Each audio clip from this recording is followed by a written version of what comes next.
ناظرین یہ بہت ہی کام آنے والی چیز ہے، مقوی دندہ ہے اور مقوی بصارت ہے، منہ کو خوشبودار کرتی ہے، اس کا دانتوں کا منجن بے مثال منجن تیار ہوتا ہے۔ نحمدہ ونصلی ونسلم علی رسول الکریم، اما بعد فاعوذ باللہ من الشیطان الرجیم، بسم اللہ الرحمن الرحیم۔ ہربل ہبس کی جانب سے حکیم محمد علی شیخ آپ کو مؤدبانہ سلام پیش کرتے ہیں۔ تو ناظرین آج ہم جس جڑی بوٹی کی بات کر رہے ہیں وہ جڑی بوٹی بہت کام آنے والی اور آپ کے جسم کے بہت سی بیماریوں کو دور کرنے والی جڑی بوٹی ہے۔ ناظرین یہ جو آپ سامنے پودا دیکھ رہے ہیں یہ ناگر موتھے کا پودا ہے۔ یہ ناگر موتھے کی تیسری قسم ہے، ہم نے ابھی تک کسی قسم کا آپ سے ذکر نہیں کیا۔ اس کو توڑنے پر نیچے سے جڑ نکلتی ہے جو کہ ناگر موتھا ہوتی ہے، جسے مشک زیر زمین بھی کہا جاتا ہے، بہت خوشبودار ہوتی ہے اور شاید کہ وہ جڑ ہاتھ میں آ سکے۔ میں آپ کو دکھا دیتا ہوں۔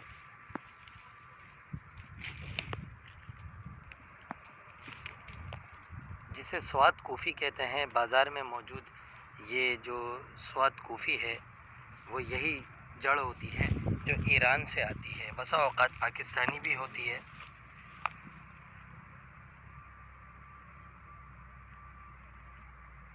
دیکھیں یہ جو ڈنٹھلیں ہیں ناظرین، یہ آپ دیکھ رہے ہیں، یہ جڑ یہی سوات کوفی ہے۔ بعض لوگ معجون فلاسفہ اختراعی میں بھی اسے ڈالتے ہیں، یہ بھی اس کی جڑ ہے جو گول ہو جاتی ہے بعد میں توڑنے کے بعد۔ بعض اوقات لوگ اسے جلا بھی دیتے ہیں۔ ناظرین یہ بہت ہی کام آنے والی چیز ہے، مقوی دندہ ہے اور مقوی بصارت ہے، منہ کو خوشبودار کرتی ہے، اس کا دانتوں کا منجن بے مثال منجن تیار ہوتا ہے۔ دانتوں میں سے جو پیپ اور جو دانتوں میں سے پائوریا کی بیماری ہے یا دانتوں کا ہلنا ہے، ایسے جو دانت کے جتنے بھی موذی امراض ہیں اس سے شفا کی طرف ہمکنار کرتی ہے یہ جڑی بوٹی۔